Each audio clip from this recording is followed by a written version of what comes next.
Hello friends, வணக்கம்.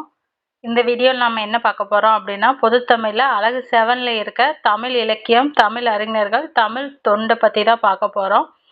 இது வந்து குரூப் 4க்கு லாஸ்ட் மினிட்ஸ் ரிவிஷன் வீடியோவாக தான் இருக்க போகுது. இந்த வீடியோலேயே 7ல் இருக்கிற தமிழ் யூனிட் 7ல் இருக்கிற எல்லா டாப்பிக்கையும் ஒன்ஸ் ரிவிஷன் பண்ணிடலாம். திருக்குறள் மட்டும் இதில் ஆட் பண்ணல.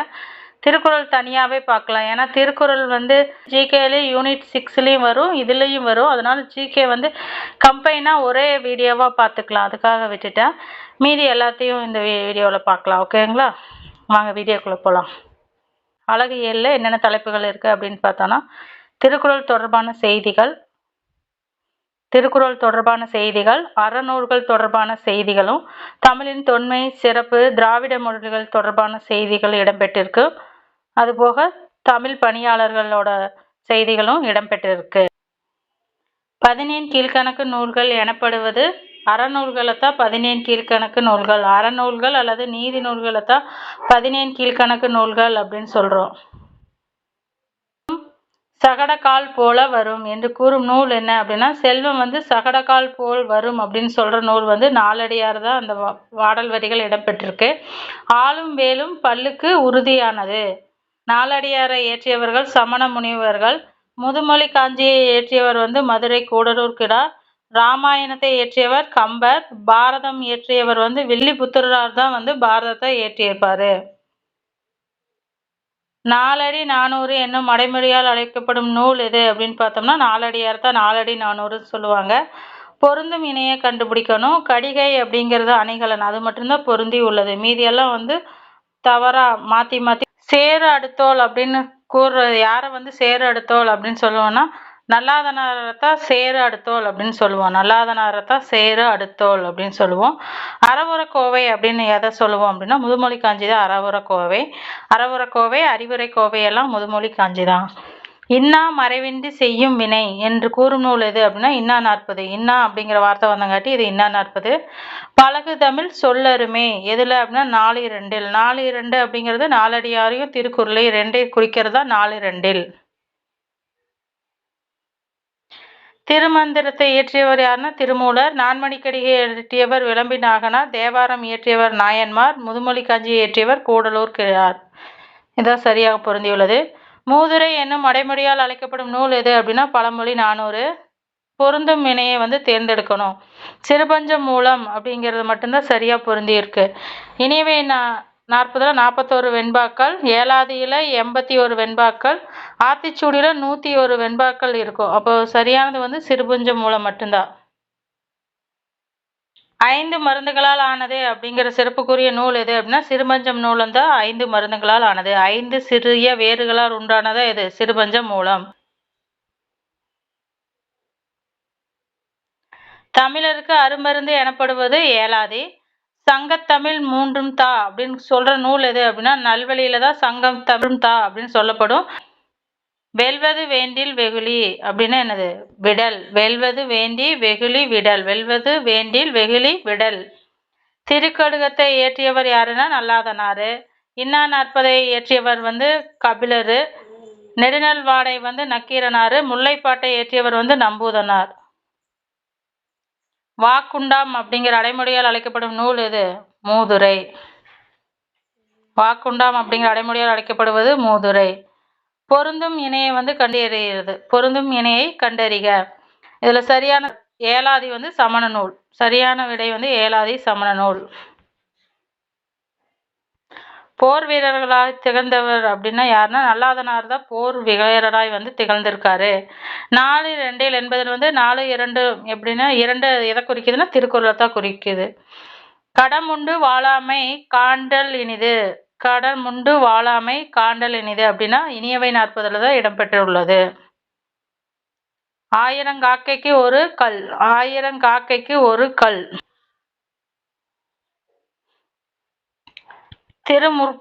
திருமுருகாற்று படையை இயற்றியவர் யாரு அப்படின்னா நக்கீரனார் தான் வந்து திருமுருகாற்று படையை வந்து இயற்றியிருப்பாரு. பெரும்பாலாற்று படையை இயற்றியவர் யாரு? உருத்திரங்கண்ணனார் தான் பெரும்பாலாற்று படையை இயற்றியிருக்காரு. இனியவை 40 எழுதியவர் வந்து பூதஞ்சேந்தனார். சிறுபஞ்சம் மூலம் இயற்றியவர் காரியாசன். கணித மேதாவியார் நூல் அப்படின்னு அடைமொழியால் அழைக்கப்படும் நூல் இது ஏலாதி தான். பொருந்தும் இணையை கண்டறியணும். எது சரியா பொருந்தி இருக்கு அப்படின்னு பார்த்தோம்னா முன்னுரை அரையாணர் 8ஆம் நூற்றாண்டில் தான் வந்து சரியா பொருந்தி உள்ளது. மதுரை தமிழ் ஆசிரியர் மா. காயனாரின் மாணவர் யார் அப்படின்னு கேட்டாங்கன்னா காரியாசன் தான் வந்து மதுரை தமிழ் ஆசிரியர் மா. காயனாரோட மாணவர். முதுமொழி காஞ்சி எனப்படுவது காஞ்சி திணையை கூறுவதனால முதுமொழி காஞ்சி. கயவரை கை கழிந்து வாழ்தல் இனிதே அப்படின்னு கூறும் நூல் இனியவை 40. பெண்ணிற்கு அணிகலன் என்னதுன்னா நாணன் உடைமைதான் பெண்ணுக்கு அணிகலன். இந்நிலை அப்படின்னா பொய்கையர் இயற்றியது. ஏலாதியை இயற்றியவர் யாரு? கணித மேதாவியார். சிலப்பதிகாரம் இளங்கோவடிகள் மணிமேகலை சீத்தலை சாத்தனார். உலகியல் உண்மைகளை எடுத்து கூறும் நூல் எது அப்படின்னா முதுமொழி காஞ்சி தான் உலகியல் உண்மைகளை எடுத்து கூறும் நூல். பொருத்தமான இணை என்ன அப்படின்னு பார்த்தோம்னா முதுமொழி காஞ்சி அறவுரக்கோவை தான் வந்து பொருத்தமான இணை. நச்சினைக்கிணையார் மேற்கோள் கூறுவது என்ற சிறப்புக்குரிய நூல் எது அப்படின்னா முதுமொழி காஞ்சி. 5 மூலிகைகளால் ஆன நூல் எனப்படுவது சிறுபஞ்ச மூலம். தோற்கண்டு காட்டி கரவார் கறந்து பால் பார்ப்பட்டார் உண்ணா பழிப்பாவம் அப்படின்னு சொல்ற நூல் எது அப்படின்னா சிறுபஞ்சம் மூலம்தான். நானில் வாழ்க்கை பசித்தலில் டேஸ் துவ்வாது. நானின் வாழ்க்கை பசித்தலில் துவ்வாது.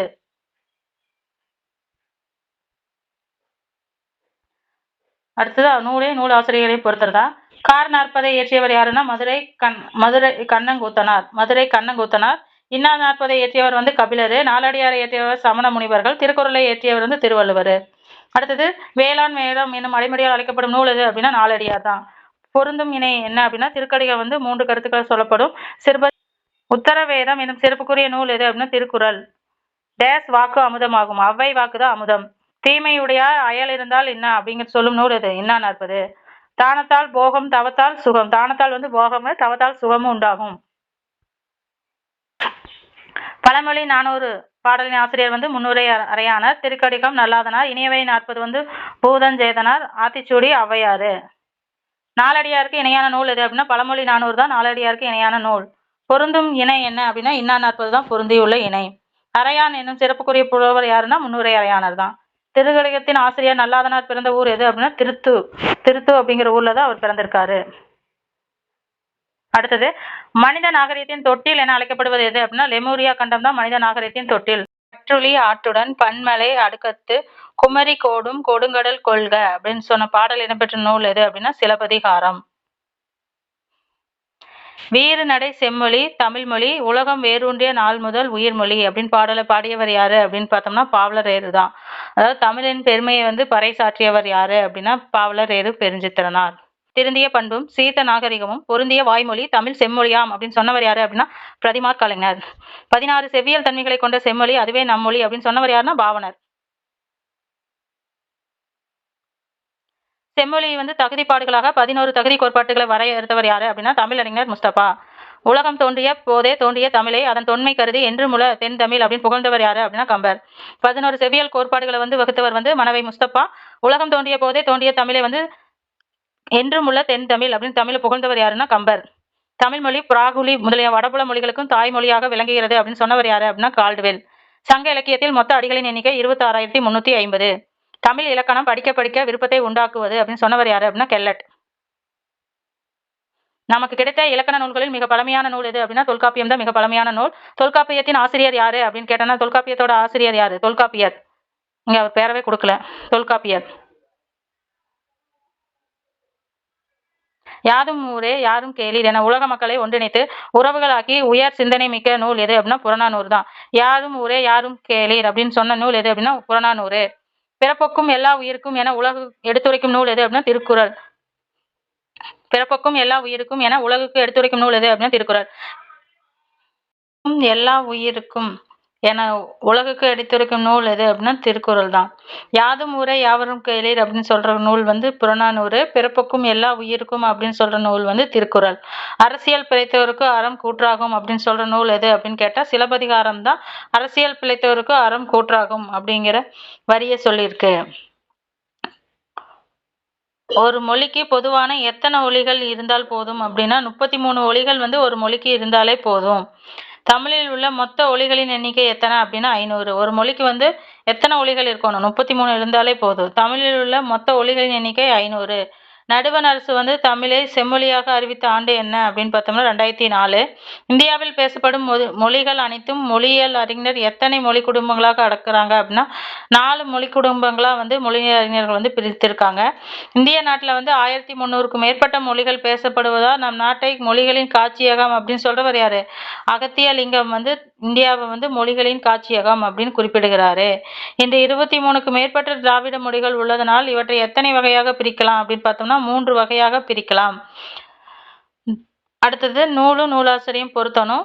திராவிட மொழிகளின் ஒப்பிலக்கத்தை எழுதியவர் யாரு அப்படின்னா கால்டுவெல் தான் எழுதியிருப்பாரு. தொல்காப்பியத்தை இயற்றியவர் யாரு அப்படின்னா தொல்காப்பியம். அகத்தியம் எழுதியவர் வந்து அகத்தியர் தான் அகத்தியத்தை எழுதியிருப்பாரு. சிலப்பதிகாரத்தை இயற்றியவர் வந்து இளங்கோவடிகள்.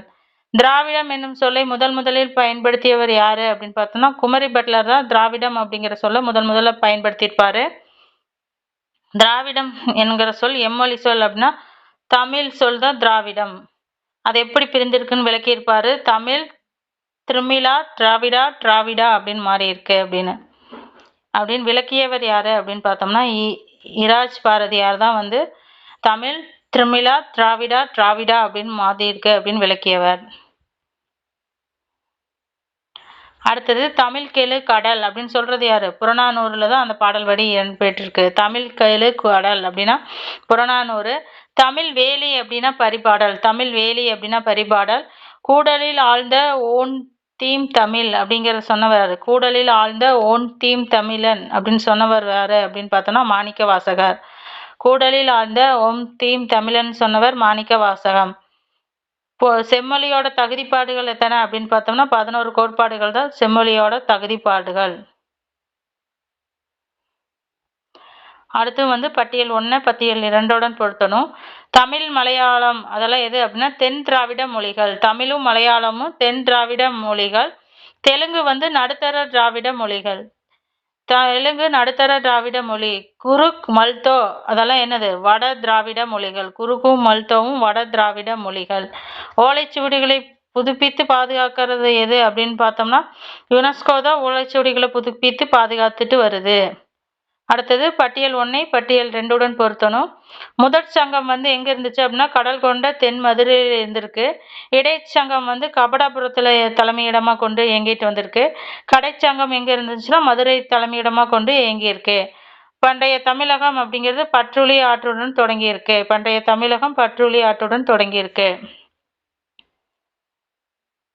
அடுத்தது உவேசா பத்தி. தமிழ் தாத்தானா உவே சாமிநாதரை தான் தமிழ் தாத்தா அப்படின்னு சொல்றோம். உவே சாமிநாதரோட ஆசிரியர் என்னும் பெருமைக்குரியவர் யாருன்னா மகா வித்வான் மீனாட்சி சுந்தரம் பிள்ளை தான் உவே சாமிநாதரோட ஆசிரியர். சென்னையில் டாக்டர் உவேசா நூலகம் அமைந்துள்ள இடம் எங்க அப்படின்னா பெசட் நகர்ல தான் டாக்டர் உவேசாவோட நூலகம் வந்து அமைந்திருக்கு. உவேசாவோட இயற்பெயர் என்ன? உவேசாவோட இயற்பெயர் வெங்கடரத்தினம். குறிஞ்சிப்பாட்டை நூலை தொகுத்து புதுப்பித்தவர் யாரு அப்படின்னா உவே சாமிநாதர். குறிஞ்சிப்பாட்டு நூலை வந்து தொகுப்பித்து புதுப்பித்தவர் வந்து உவே சாமிநாதன் பிறந்த ஊர் வந்து உத்தமதானபுரத்துல தான் பிறந்திருக்காரு. அதாவது யாருடைய தமிழ் தொண்டை சிறப்பிக்கும் வகையில நடுவண் அரசு 2006 தபால் தாளை வெளியிட்டது அப்படின்னா உவேசாக்காக நடுவண் அரசு தபால் தாளை வெளியிட்ட ஆண்டு என்ன அப்படின்னு பார்த்தோம்னா 2006 தான் வந்து தபால் தாளை வெளியிட்டிருக்கு. தன் வாழ்க்கையில் வரலாற்று வந்து ஆனந்த விடைகளில் எழுதியவர் யாரு அப்படின்னா உவேசா. அவரோட வாழ்க்கை வரலாறு என்ன? என் சரிதம் வந்து உவேசாவோட வாழ்க்கை வரலாற்று நூல். அடுத்து உவே சாமிநாதன் நினைவில்லம் எங்க அமைந்திருக்கு அப்படின்னா உத்தமதானபுரத்துல தான் அவரோட நினைவில்லம் அமைந்திருக்கு. பிறந்த ஆண்டு வந்து 1855 வந்து பிறந்திருப்பாரு. மகா வித்வான் மீனாட்சி சுந்தரனாரின் சிறந்த மாணவர் யாரு அப்படின்னா உவேசா தான். மகா வித்வான் மீனாட்சி சுந்தரனாரின் சிறந்த மாணவர் வந்து உவேசா. தல புராணங்கள் மிகுதியாக பாடிய சிறப்பு கூடியவர் யாரு அப்படின்னா மீனாட்சி சுந்தரனார் தான். மீனாட்சி சுந்தரனார் வந்து தல புராணங்கள் வந்து மிகுதியாக பாடிய சிறப்பு கூடியவர். யார் மகா வித்வான் மீனாட்சி சுந்தரனாரின் மாணவராக விளங்கினார்கள் அப்படின்னு கேட்டோம்னா யாரெல்லாம் மீனாட்சி சுந்தரனாரோட மாணவர்கள் அப்படின்னா குளம் கதிர் நாவலரும் தியாகராஜரும் சாமிநாதர் இவங்க 3 பேருமே வந்து உவேசாவோட மாணவர்கள் தான். மீனாட்சி சுந்தரனாரோட தந்தை பெயர் என்ன அப்படின்னா சிதம்பரம். அவரோட தந்தை பெயர் சிதம்பரம் தான் மீனாட்சி சுந்தரனோட தந்தை பெயர். மகாவித்வான் மீனாட்சி சுந்தரம் பிறந்த வருடம் என்ன அப்படின்னு பார்த்தோம்னா 1815 தான் அவர் பிறந்த வருடம். மீனாட்சி சுந்தரனார் படைத்த நூல்களின் எண்ணிக்கை என்ன அப்படின்னா 80 நூல்களை படைத்திருக்காரு. திருவாடூரை ஆதீனமாக விளங்கியவர் யாரு அப்படின்னா மகாவித்வான் மீனாட்சி சுந்தரம் தான் திருவாடூரை ஆதீனமா இருந்திருக்காரு. மகாவித்வான் பிறந்த இடம் அப்படின்னா எண்ணெய் கிராமம், திருச்சி கிட்ட இருக்க எண்ணெய் கிராமத்துல பிறந்திருக்காரு. திருச்சிராபுரம் அப்படின்னு இப்ப என்ன சொல்றோம், திருச்சி தான் ஃபர்ஸ்ட், திருச்சிராபுரம் அப்படின்னு சொல்லியிருந்தாங்க. இது வந்து மறு உள்ள கொஸ்டின் வரும். திருச்சிராபுரம் அப்படின்னா திருச்சி. இலக்குவனாரின் துணை பெயர் எது அப்படின்னா தொல்காப்பியன். இலக்குவனாரோட துணை பெயர் என்ன அப்படின்னு பார்த்தோம்னா தொல்காப்பியன். வள்ளுவர் வகுத்த அரசியல் அப்படிங்கிற நூலை இயற்றியவர் யாரு அப்படின்னா இலக்குவனார். வள்ளுவர் வகுத்த அரசியல் அப்படிங்கிற நூலை இயற்றியவர் வந்து இலக்குவனார். தமிழ் மூலமே பல்கலைக்கழக படிப்பும் இருக்க வேண்டும் என கூறியவர் யாரு? இலக்குவனார் தான் தமிழ் மூலமே பல்கலை படிப்பும் நிகழ வேண்டும் என்று கூறியவர். இலக்குவனாரோட பணியாற்றிய பல்கலைக்கழகம் என்ன அப்படின்னு பார்த்தோம்னா உசுமானிய பல்கலைக்கழகம். உசுமானிய பல்கலைக்கழகத்துல தான் இலக்குவனார் பணியாற்றியிருக்காரு. கீழ்கண்ட நூல்களில் வந்து இலக்குவனார் படைத்த நூல் எது அப்படின்னு பார்த்தோம்னா பழந்தமிழ், தொல்காப்பிய ஆராய்ச்சி விளக்கம், வள்ளுவர் கண்ட இல்லறம். இவை அனைத்துமே வந்து இலக்குவனார் இயற்றியதுதான். தமிழ் பாதுகாப்பு கழகத்தை தொடங்கியவர் யாரு அப்படின்னா இலக்குவனார் தான் தொடங்கியிருக்காரு. இலக்கியம் கூறும் தமிழ் வாழ்வியம் எது அப்படின்னா இலக்கியம் கூறும் தமிழ் வாழ்வியல் அப்படிங்கிற நூலை இயற்றியவரும் யாரு அப்படின்னா இலக்குவனார் தான் அந்த நூலையும் இயற்றியிருக்காரு. சென்னையில வந்து யாரோட பெயரில் நூலகம் உள்ளது அப்படின்னு பார்த்தா தேவநேய பாவலரோட பெயர்ல நூலகம் ஒன்று. சென்னையில் தேவநேய பாவலர் பெயர்ல நூலகம் இருக்கு. மதுரை உலகத்தமிழ் மாநாடு நடைபெற்ற ஆண்டு என்ன அப்படின்னு பார்த்தோம்னா 1981 உலகத்தமிழ் மாநாடு நடத்தப்பட்டது. தேவநேய பாவலருக்கு வழங்கப்படும் சிறப்பு பெயர் எது அப்படின்னா மொழி ஞாயிறு. சங்கரன் கோயில் பிறந்த தமிழ் அறிஞர் யாரு அப்படின்னா தேவநேய பாவனர். தனித்தமிழுக்கு வித்திட்டவர் யாரு அப்படின்னா பிரதிமா கலைஞர் தான் தனித்தமிழுக்கு வித்திட்டவர். தேவநேய பாவனருக்கு வழங்கப்பட்ட சிறப்பு பெயர்கள் மொத்தம் எத்தனை 174 பெயர்கள் அவருக்கு வழங்கப்பட்டிருக்கு. திராவிட மொழிகளுக்கு தாய்மொழி தமிழே அப்படின்னு சொன்னவர் யாருன்னா தேவநேய பாவனர் தான். தாய்மொழி தமிழ் தான், மற்ற திராவிட மொழிகளுக்கெல்லாம் தாய்மொழி தமிழ் அப்படின்னு சொன்னவர். தமிழின் தொன்மையை வந்து உலகறிய செய்த பெருமைக்குரியவர் யாரு அப்படின்னா கால்டுவெல் தான் வந்து தமிழின் பெருமையை உலகறிய செய்தவர். பாவனர் படைத்த நூல்கள் என்னென்ன அப்படின்னு பார்த்தோம்னா தமிழ் வரலாறு, தமிழர் திருமணம், தமிழர் மதம். தமிழ் வரலாறு, தமிழர் திருமணம், தமிழர் மதம் இதெல்லாம் வந்து பாவனர் இயற்றிய நூல்கள். சொற்பிறப்பியல் அகரமுதலி திட்ட இயக்குநராக விளங்கிய பெருமைக்குரியவர் யாரு அப்படின்னா பாவனர் தான் சொற்பிறப்பியல் அகரமுதலி திட்ட இயக்குநராக இருந்திருக்காரு. அடுத்து அகராதி என்னும் சொல்லை முதலில் எந்த நூலில் இடம்பெற்றிருக்கு அப்படின்னா திருமூலர் எழுதிய திருமந்திரத்துல தான் இடம்பெற்றிருக்கு. அப்போ அகராதி என்னும் சொல்லை வந்து முதலில் பயன்படுத்தியவர் யாரு அப்படின்னா திருமூலர். எந்த நூல்னா திருமந்திரம். பண்டைய தமிழர் நாகரிகம் பண்பாடு என்னும் நூலை படைத்தவர் யாரு அப்படின்னா தேவநேய பாவனர் தான் பண்டைய தமிழர் நாகரிகமும் பண்பாடும் அப்படிங்கிற நூலை வந்து இயற்றியிருக்காரு. பாவனருக்கு வழங்கப்படும் சிறப்பு பெயர்கள் என்னென்ன அப்படின்னு பார்த்தோம்னா மொழி ஞாயிறு, செந்தமிழ் ஞாயிறு, செந்தமிழ் செல்வர், தமிழ் பெருங்காவலர். மொழி ஞாயிறு, செந்தமிழ் செல்வர், தமிழ் பெருங்காவலர் இதெல்லாம் வந்து பாவனருக்கு வழங்கப்படும் சிறப்பு பெயர்கள். அடுத்தது அகராதி அப்படிங்கிற சொல்ல எப்படி பிரிக்கணும்? அகரம் கூட்டல் ஆதி. அகரம் கூட்டல் ஆதி என பிரிக்கிறதா என்னது அகராதி. பாவனர் படைத்த நூல்களின் எண்ணிக்கை என்ன அப்படின்னா 43 நூல்களை வந்து அவர் படைத்திருக்காரு. தமிழில் தோன்றிய முதல் அகராதி எது அப்படின்னு பார்த்தோம்னா சதுர அகராதி. தமிழில் தோன்றிய முதல் அகராதி வந்து சதுர அகராதி. பெருஞ்சித்திரனாரோட இயற்பெயர் என்ன அப்படின்னா துரைமாணிக்கம். பெருஞ்சித்திரனாரின் இயற்பெயர் துரைமாணிக்கம். தேவநேய பாவனர் செந்தமிழ் சொற்பிறப்பியல் பேரகராதி வெளிவந்த ஆண்டு என்ன அப்படின்னா 1985 தான் வந்து பாவனரோட செந்தமிழ் சொற்பிறப்பு பேரகராதி வந்து வெளியிட்டிருக்கு. வெளிவந்த ஆண்டு 1985. இது வந்து முக்கியமானது. பெருஞ்சித்திரனார் படைத்த நூல் எது அப்படின்னு பார்த்தோம்னா கொய்யாக்கனி, ஐயை, உலகியல் 100 இவை அனைத்துமே பெருஞ்சித்திரனாரோட நூல்.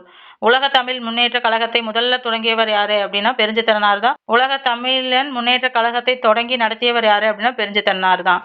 தென்மொழி என்னும் இதழை நடத்தியவர் யாரு அப்படின்னா பெருஞ்சித்திரனார். தென்மொழி அப்படிங்கிற இதழை நடத்தியவர் யாருனாலும் பெருஞ்சித்திரனார் தான். பாவலர் ஏறு நடத்திய சிறுவர் இதழ் எது? சின்ன குழந்தைகளுக்கான இதழ் எது அப்படின்னா தமிழ்ச்சிட்டு தான் சிறுவர் இதழ். வாயுண்ணல் நற்றமிழே வாழ்ந்துபடல் செந்தமிழுக்கே. வாயுண்ணல் நற்றமிழே வாழ்த்துபடல் செந்தமிழுக்கே அப்படின்னு சொன்னவர் யாருன்னா பெருஞ்சித்திரனார் தான் அதை சொல்லியிருப்பாரு. தற்கால நக்கீரர் அப்படின்னு சொல்றது யாரு? பெருஞ்சித்திரனார் தான் தற்கால நக்கீரர் என போற்றப்படுகிறார். ஜியு போப் பிறந்த நாடு எது அப்படின்னு பார்த்தோம்னா பிரான்ஸ் அப்படின்னு கொடுத்துருக்கு. ஜியு போப் வந்து தமிழகம் வந்தடைய காரணமா இருந்தது எதனாலன்னா சமயம் பரப்பதற்கு தான் வந்திருப்பாரு.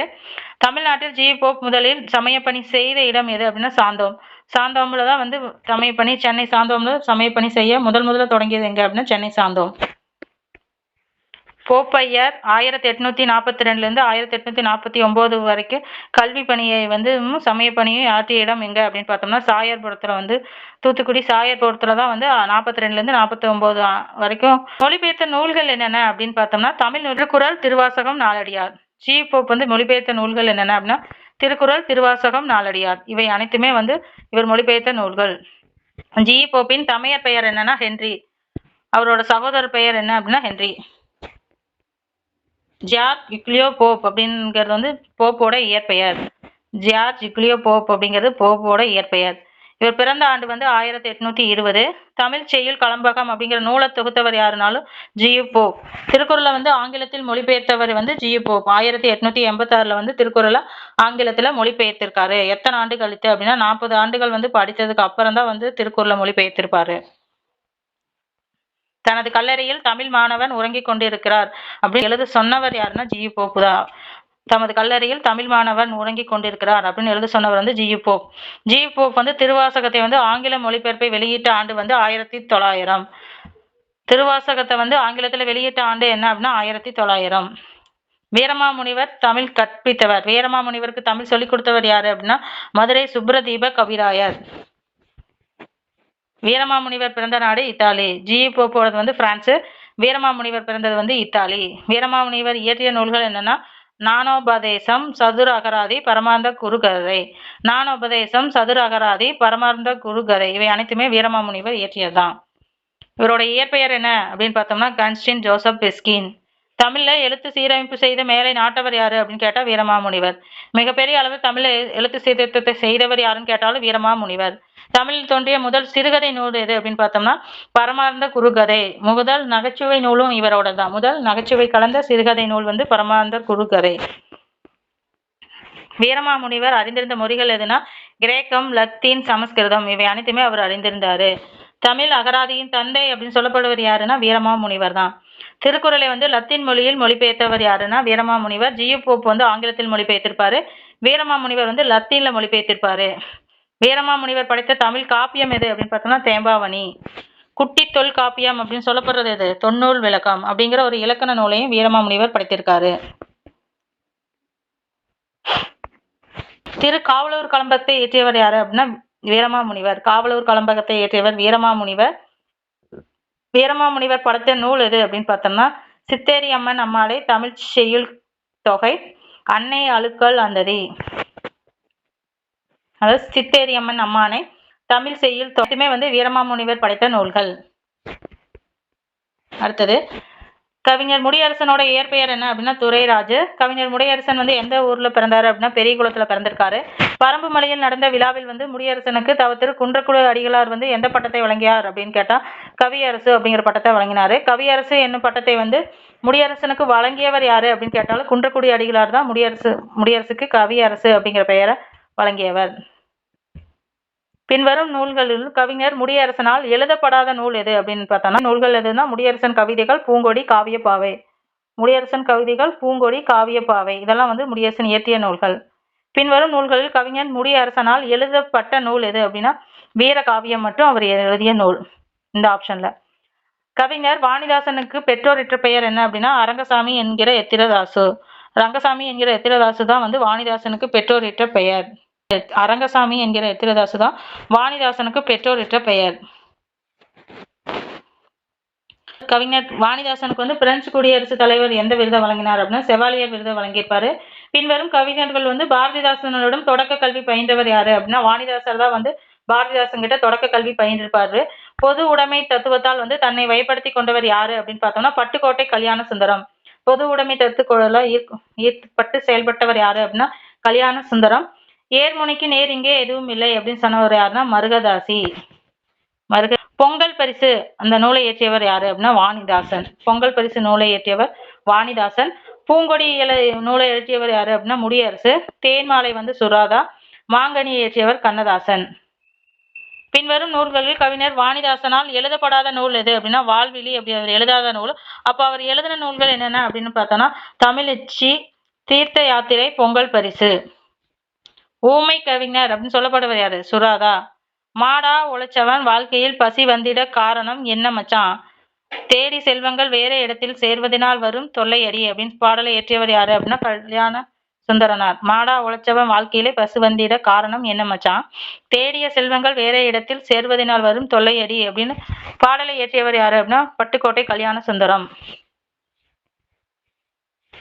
முடியரசன் அவரோட இயற்பெயர் என்ன அப்படின்னு பார்த்தோம்னா துரைராஜு அப்படிங்கிறது முடியரசனோட இயற்பெயர். வாலிதாசு வந்து வரதராஜு என்கிற அரங்கசாமி. வரதராஜு என்கிற அரங்கசாமி. சுராதாவோட இயற்பெயர் என்ன அப்படின்னு பார்த்தோம்னா ராஜகோபாலன். ராஜகோபாலனுடைய அதாவது ராஜகோபாலன் தான் சுராதா அப்படின்னு அழைக்கப்படுறாரு. கண்ணதாசனோட இயற்பெயர் என்னன்னா முத்தையா. முத்தையா தான் கண்ணதாசன் அப்படின்னு அழைக்கப்படுறாரு. கவிஞர் ராஜகோபால் தாம் யார் மீது கொண்ட பற்றின் காரணமாக இயற்பெயரை சுராதா அப்படின்னு மாற்றினார்னா பாரதிதாசன் மீது கொண்ட பற்றின் காரணமாக தான் அவர் பேர் என்னன்னு மாத்திட்டாரு, சுராதா அப்படின்னு மாத்திட்டாரு. தித்திக்கும் தமிழே முத்து முத்தாய் பாடல் செய்தவர் திருவள்ளுவர் என தொடங்கும் இசை பாமாலையை திருக்குறளுக்கு சூட்டியவர் யாருன்னா சுப்புரத்தின தாஸ். சுப்புரத்தின தாஸ் தான் வந்து தித்திக்கும் தமிழே முத்து முத்தாய் பாடல் செய்தவர் திருவள்ளுவர் அப்படிங்கிற பாமாலையை பாடியவர் வந்து சுராதா. சுராதா வந்து பல நூல்களை படைத்திருந்தாலும் அவரை மிக சிறந்த கவிஞராக அடையாளப்படுத்தியது எது அப்படின்னா தேன்மாலை. தமிழக அரசு வழங்கும் பாவேந்தர் நினைவு பரிசை முதலில் பெற்றவர் யாரு அப்படின்னா சுராதா தான் தமிழக அரசு வழங்கும் பாவேந்தர் நினைவு பரிசை வந்து முதல்ல பெற்றிருக்காரு. தமிழக அரசின் இயல் இசை நாடக மன்றம் வழங்கிடும் கவிமணி பட்டத்தை பெற்றவர் யாருனாலும் சுராதா தான். தமிழக அரசு பாவேந்தர் நினைவு பரிசை முதல் வாங்கியிருக்காரு. அப்புறம் நாடக மன்றம் வழங்கிடும் கவிமணி பட்டத்தையும் வந்து சுராதா பெற்றிருக்காரு. காரைமுத்துப்புலவர், வணங்காமுடி, பார்வதிநாதன், ஆரோக்கியசாமி, காமக பிரியா போன்ற புனைப்பெயர்களை கொண்டவர் யாரு அப்படின்னு பார்த்தோம்னா கண்ணதாசன். காரைமுத்துப்புலவர், வணங்காமுடி, பார்வதிநாதன், ஆரோக்கியசாமி, காமக பிரியா இந்த புனைப்பெயர்ல கொண்டவர் யாரு? கண்ணதாசன். பின்வரும் எந்த இதழில் கண்ணதாசன் ஆசிரியராக பணியாற்றவில்லை அப்படின்னு கேட்டிருக்கு. கலைமகள் வந்து கண்ணதாசன் இதழ் கிடையாது. அப்போ அவரோட இதழ்கள் வந்து தென்றல், தென்றல் திரை, திருமகள். தென்றல் திரை, திருமகள், முல்லை இதெல்லாம் வந்து கண்ணதாசனோட இயல்கள். தென்றல், தென்றல் திரை, திருமகள், முல்லை கண்ணதாசன் வெளியிட்டு வந்த இதழ்கள். கண்ணதாசன் எந்த நூலுக்கு சாகித்ய அகாடமி விருது வாங்கினார் அப்படின்னு பார்த்தா சேரமான் காதலி அப்படிங்கிற நூலுக்கு தான் வந்து அவர் சாகித்ய அகாடமி விருது வாங்கியிருக்காரு. திரைப்பட உலகின் முதலில் வாத்தியார் என்று அழைக்கப்பட்டவர் யாரு அப்படின்னா உடுமலை நாராயண கவியை தான் வாத்தியார் அப்படின்னு சொல்லியிருக்காங்க. எல்லோருக்கும் எல்லாமும் கிடைத்திட வேண்டும், இல்லையெனில் நாடு அழிந்திட வேண்டும் என்ற கவிதை வரியை இயற்றியவர் யாரு அப்படின்னா கண்ணதாசன் தான் எழுதியிருக்காரு. பொருத்தமான இணையை கண்டுபிடிக்கணும். இதழ் இந்தியா அப்படிங்கிறத வந்து இயற்றியவர் யாரு? பொருத்தமான இணை மட்டும் எழுதணும். இந்தியா அப்படின்னாவே பாரதியார் நம்மளுக்கு தெரியும். தென்றல் திரை ஒண்ணுதான் சரியா பொருந்தி இருக்கு. கண்ணதாசன். முடியரசன் வந்து எங்க பிறந்திருக்காரு அப்படின்னா பெரிய குளத்துல பிறந்திருக்காரு. முடியரசன் பிறந்தது வந்து பெரிய குளம். வாணிதாசன் வந்து பிறந்தது வந்து வில்லியனூர்ல வாணிதாசன் பிறந்திருக்காரு. சுராதா பிறந்தது வந்து பழையனூர் அப்படிங்கிற இடத்துல சுராதா பிறந்திருக்காரு. கண்ணதாசன் பிறந்தது வந்து சிறுகூடல்பட்டியில தான் வந்து கண்ணதாசன் பிறந்திருக்காரு. அடுத்தது பட்டியல் 1 பட்டியல் 2 பொருத்தணும். உதட்டில் உதடு அப்படிங்கிற கவிதையை இயற்றியவர் வந்து சுராதா. தைப்பாவை நூலை இயற்றியவர் யாருன்னா கண்ணதாசன் தான் தைப்பாவையை எழுதியிருப்பாரு. காவியப்பாவையை இயற்றியவர் யாரு அப்படின்னா முடியரசன். தைப்பாவையை இயற்றியவர் கண்ணதாசன், காவியப்பாவையை இயற்றியவர் முடியரசன். தமிழச்சி அப்படிங்கிறத எழுதியவர் யாருன்னா வாணிதாசன் தான் தமிழச்சி எழுதியிருப்பாரு. தேசிய கவி அப்படின்னா பாரதியார். பாரதியார் வந்து மதுரை ஆசிரியராக பணியாற்றிய பள்ளி எது அப்படின்னா சேதுபதி உயர்நிலை பள்ளியில் தான் மதுரை ஆசிரியர் பணியாற்றியிருக்காரு. பின்வரும் பத்திரிகைகளில் பாரதியார் உதவி ஆசிரியராக பணியாற்றிய பத்திரிகை எதுனா சுதேசம் மித்திரன்ல தான் உதவி ஆசிரியராக பணியாற்றிருப்பாரு. பாரதியார் ஆசிரியராக பணியாற்றிய பத்திரிகையின் பெயர் என்ன அப்படின்னா சக்கரவர்த்தினி. இது வந்து அவர் ஆசிரியராக பணியாற்றிய இதழ். பின்வரும் நூல்களில் பாரதியாரால் எழுதப்படாத நூல் எது அப்படின்னா எதிர்பாராத முத்தத்தை வந்து பாரதியார் எழுதவில்லை. கண்ணன் பாட்டு, குயில் பாட்டு, பாஞ்சாலி சபதம் பாரதியார் இயற்றிய நூல்கள். பைந்தமிழ் தேர்ப்பகான் அவன் ஒரு செந்தமிழ் தேனி சிந்துக்கு தந்தை அப்படின்னு பாரதியாரை புகழ்ந்தவர் யாரு அப்படின்னா பாரதிதாசன் தான் வந்து பாரதியாரை புகழ்ந்திருப்பாரு. செந்தமிழ் தேனி சிந்துக்கு தந்தை அப்படின்னு.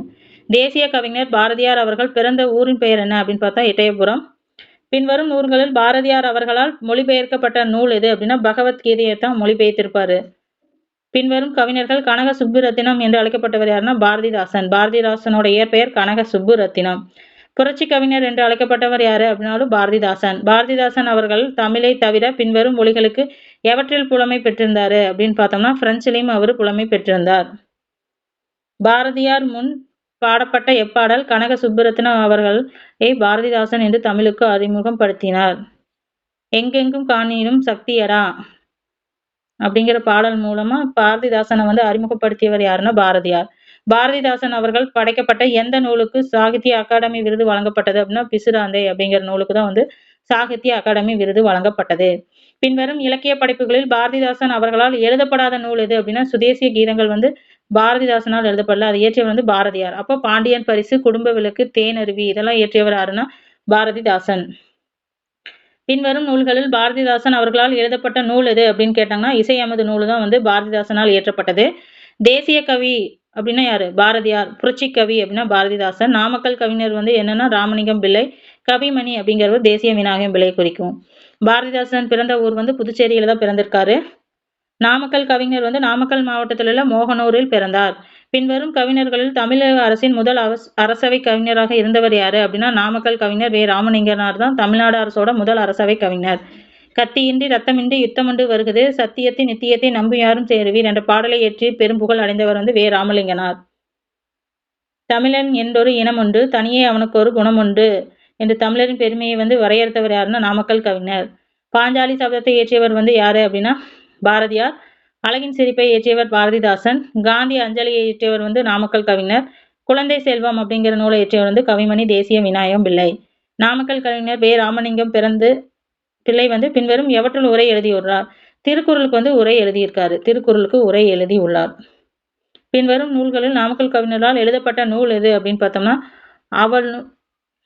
அவனும் அவளும். இது வந்து நாமக்கல் கவிஞர் எழுதிய நூல். பின்வரும் நூல்களில் நமக்கு கவிஞரால் எழுதப்படாத நூல். பின்வரும் நூல்கள் வந்து நாமக்கல் கவிஞரால் எழுதப்படாத நூல் எது அப்படிங்கிறது பம்பாய் மெயில் அப்படிங்கிற நூலை வந்து நாமக்கல் கவிஞர் எழுதாத நூல். அப்ப எழுதின நூல் மலைக்கண்ணன், அன்பு செய்த அற்புதம், சங்கொலி. இந்த 3 நூல்களையும் இயற்றியவர் யாரு அப்படின்னா நாமக்கல் கவிஞர். மலைக்கண்ணன், அன்பு செய்த அற்புதம், சங்கொலி. கவிமணி தேசிய விநாயகம் பிள்ளை குமரி மாவட்டத்தில் உள்ள எந்த ஊர்ல பிறந்தார் அப்படின்னா தேரூர்ல தான் பிறந்திருக்காரு. குமரி மாவட்டத்தில் உள்ள தேரூரில் பிறந்தார். கவிமணியால் ஆங்கில மொழியில் இருந்து தமிழ் மொழியில் மொழிபெயர்க்கப்பட்ட கவிதை என்ன அப்படின்னா ஆசிய ஜோதி. இது வந்து காய்தே மில்லத்து. தமிழக அரசியல் வானியில் கவியிருந்த காரியிலை அகற்றி வந்த ஒளிக்கதிர் அப்படின்னு காய்தே மில்லத்தை வந்து புகழ்ந்தவர் யாரு அப்படின்னா அறிஞர் அண்ணா. தமிழக அரசியல் வானில் கவியிருந்த காரியிலை அகற்ற வந்த ஒளிக்கதிர் காய்தே மில்லத் அப்படின்னு புகழ்ந்தவர் யாரு அப்படின்னா அறிஞர் அண்ணா. இப்படிப்பட்ட தலைவர் கிடைப்பது அரிது. அவர் நல்ல உத்தமமான மனிதர். காய்தே மில்லத்தை பாராட்டியவர் யாருனாலும் தந்தை பெரியார். கண்ணியமிகு என்னும் அடைமொழியால் அழைக்கப்பட்டவர் காய்தே மில்லத். காய்தே மில்லத்தை இந்திய விடுதலையின் மீது திசை திருப்பிய போராட்டம் எது அப்படின்னா ஒத்துழையாமை இயக்கம். காய்தே மில்லத் என்னும் சொல்லுக்கு பொருள் என்ன? அரபு சொல்லுக்கு பொருள் என்னன்னா சமுதாய வழிகாட்டி. காய்தே மில்லத்தின் இயற்பெயர் வந்து முகமது இஸ்மாயில். இந்திய அரசியலமைப்பு உருவாக்க குழுவின் உறுப்பினராக பணியாற்றியவர் யாரு அப்படின்னா காய்தே மில்லத். பின்வற்றை பொருத்தணும். ஜமால் முகமது கல்லூரி வந்து திருச்சியில இருக்கு. திருச்சி ஜமால் முகமது கல்லூரி. ஃபருக் கல்லூரி வந்து கேரளாவில் இருக்கு. அமெரிக்கன் கல்லூரி வந்து மதுரையிலையும், ராணிமேரி கல்லூரி வந்து சென்னையில இருக்கு. அமெரிக்கன் கல்லூரி மதுரை, ராணிமேரி கல்லூரி சென்னை. இந்தியாவுக்கும் சீனாவுக்கும் இடையே போர் 3 ஆண்டு என்ன அப்படின்னா 1962 இந்தியாவுக்கும் சீனாவுக்கும் இடையில போர். தமிழ் மொழியை நாட்டின் ஆட்சி மொழியாக அறிவிக்க வேண்டும் என்று கூறியவர் யாரு? காய்தே மில்லத்து தான் தமிழ் மொழியை ஆட்சி மொழியா அறிவிக்கணும் அப்படின்னு சொன்னவர். கல்வி மிகுந்திடில் கழித்திடும் மடமை என்ற முதுமொழிக்கு ஏற்ப கல்வி நிறுவனங்களை உருவாக்க காய்தே மில்லத் வந்து நினைத்தாரு. சரி. திருச்சி ஜமால் முகமது கல்லூரியும் கேரளா ஃபருக் கல்லூரியும் ஆகியவற்றை தொடங்க காரணமா இருந்தாரு. கூற்று மற்றும் காரணம் இரண்டுமே சரி.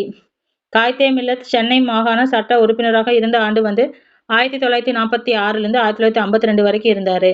காய்தே மில்லத்தை நல்ல உத்தமமான மனிதர் என்று புகழ்ந்தவர் யாருன்னா தந்தை பெரியார். எளிமையின் சிகரமான தன் வாழ்வை நடத்தியவர் வந்து காய்தே மில்லத்து. பொது நிகழ்ச்சிகளில் கலந்து கொள்வதற்கு தனி மகிழுந்துல செல்ல மாட்டாரு. பொது போக்குவரத்து ஊர்திகளையே பயன்படுத்தியவர் யாரு அப்படின்னா காய்தே மில்லத். கூற்று காரணம் இரண்டுமே சரி. மனக்கொடை வாங்கும் திருமணங்களில் கலந்து கொள்ள மாட்டேன் என்று வெளிப்படையாக அறிவித்தவர் யாருன்னா காய்தே மில்லத். காய்தே மில்லத் எந்த பண்பிற்கு உதாரணம்? எளிமை, அதுக்குதான் அவர் உதாரணம். காய்தே மில்லத் தமிழ் மொழியை ஆட்சி மொழியாக வேண்டும் என்று எங்கு பேசினார் அப்படின்னா நாடாளுமன்றத்தில் தான் பேசியிருக்காரு. தமிழை ஆட்சி மொழியாக ஆக்கணும் அப்படின்னு காய்தே மில்லத் எங்கு பேசினார் அப்படின்னா நாடாளுமன்றத்தில். எதிர் ஒலித்து அப்படிங்கிற பிடிக்கணும் எப்படின்னா எதிர்கூட்டல் ஒலித்து. முதுமொழி என்னும் சொல்லை வந்து சேர்த்தெழுதுனா முதுமொழி. தமிழ் இனத்தின் ஒன்றுபடுத்தும் இலக்கியம் இலக்கியம்னு மாப்பே சிவஞானம் எதை சொல்றாருன்னா சிலப்பதிகாரத்தை தான் தமிழ் இனத்தை ஒன்றுபடுத்தும் இலக்கியம் சிலப்பதிகாரம் அப்படின்னு சொல்றாரு. வேலு நாச்சியாரோட காலம் என்னன்னா 1730 டு 1796 வரைக்கும் வேலு நாச்சியாரோட காலம். வேலு நாச்சியார் வந்து சிவகங்கையை மீட்ட ஆண்டு வந்து 1980. ஜான்சி ராணிக்கு முன்பே ஆங்கிலேயரை எதிர்த்து வீரப்போர் புரிந்த பெண்மணி யாரு அப்படின்னா வேலு நாச்சியார். தமிழை தவிர வேலு நாச்சியார் அறிந்திருந்த வேறு மொழிகள் என்னன்னா உருது, பிரெஞ்சு, ஆங்கிலம் ஆகிய மொழிகளில கற்று தேர்ந்திருந்தாரு. வேலு நாச்சியார் பிறந்த ஊர் வந்து ராமநாதபுரம். கணவர் பெயர் என்ன அப்படின்னா முத்துவடுகநாதன். வேலு நாச்சியாரின் ஆண்கள் படைப்பிரிவுக்கு தலைமையேற்றவர் யாரு அப்படின்னா மருது சகோதரர்கள். வேலு நாச்சியாரின் பெண்கள் படைப்பிரிவுக்கு தலைமையேற்றவர் வந்து குயிலி. வேலு நாச்சியார் படை அனுப்பி உதவிய இஸ்லாமிய அரசர் யாருன்னா ஐதர் அலி தான். வேலு நாச்சியார் யாருடைய வீரத்தை போற்றும் விதமாக நடுக்கல் நடுவருக்கு ஏற்பாடு செய்தார் அப்படின்னா உடையாள். ஐதர் அலி ஆட்சி செய்த பகுதி எது அப்படின்னா மைசூர்ல தான் ஐதர் அலி ஆட்சி செய்திருப்பாரு. வேலு நாச்சியார் சிறந்து விளங்கிய கலைகள் வந்து சிலம்பம், வில் பயிற்சி, குதிரை ஏற்றம் இவை அனைத்துமே வந்து அவர் சிறந்து விளங்கினார். வேலு நாச்சியார் முதலில் கைப்பற்றிய பகுதி எது அப்படின்னா காளையர் கோயில். கணவர் இறந்த இடத்துலயே அதை மீட்கணும்னு முதல்ல கைப்பற்றியது காளையர் கோயில். சிவகங்கை கோட்டையை கைப்பற்ற வேலு நாச்சியார் திட்டமிட்ட நாள் எப்போ அப்படின்னா விஜயதசமி நாள்ல கைப்பற்றலாம் அப்படின்னு திட்டமிட்டாரு. வேலு நாச்சியார் படையுடன் ஐதர் அலியின் எந்த படைகள் சேர்ந்ததுன்னா குதிரைப்படைகள் வந்து சேர்ந்துச்சு. காளையர் கோயில் அரண்மனை தாக்கப்பட்ட ஆண்டு எத்தனை அப்படின்னா 1772. 8 வருஷம் கழிச்சு தான் மீட்பாரு. 1772 8 வருடம் கழித்து மீட்பாங்க. 1780 தான் காளையர் கோயில் எல்லாம் மீட்பாங்க. கோபால நாயக்கர் வந்து யாரு? திண்டுக்கல் கூட்டமைப்பு தலைவர். லட்சுமி நாயக்கர் வந்து மணப்பாறை. பூஜை நாயக்கர் வந்து வேதனம்பட்டி. வேலு நாச்சியார் வந்து காளையர் கோயில். வேலு நாச்சியார் கோபால நாயக்கர் பாதுகாப்புல 8 ஆண்டுகள் வாழ்ந்தார். சரி. 1772 காளையர் கோயில் அரண்மனை கம்பெனி படைகளால் தாக்கப்பட்டது. சரி. வேலு நாச்சியார் ஹைதர் அலிக்கு எந்த மொழியில் கடிதம் எழுதினார்னா உருது மொழியில எழுதியிருந்தாரு. வேலு நாச்சியார் ஆருடைய உதவியால் சிவகங்கையை மீட்டு கைப்பற்றினார் அப்படின்னா ஐதர் அலி, கோபால நாயக்கர் 3 பேர். ஐதர் அலி, கோபால நாயக்கர் உதவியால் தான் வந்து சிவகங்கையை கைப்பற்றினார். அப்போ ஆப்ஷன் ஏ மற்றும் பி. இந்திய நாட்டில் பிரிட்டிஷ் காலனி ஆதிக்கத்தை எதிர்த்த முதல் பெண்மணி யாரு அப்படின்னா வேலு நாச்சியார். குயிலி எந்த ஆண்டு பிரிட்டிஷ் ஆயுத கிடங்குல நெருப்புல இட்டு அழித்தார் அப்படின்னா 1800. ஓகே, இதோட வந்து யூனிட் 7க்கான கொஸ்டின்ஸ் வந்து நம்ம பார்த்துட்டோம். ஒன்ஸ் ரிவிஷனுக்காக இது இம்பார்ட்டன்ட் கொஸ்டின்ஸ் தான். இதை வச்சு நம்ம ஆன்சர்ஸை எழுத முடியும்.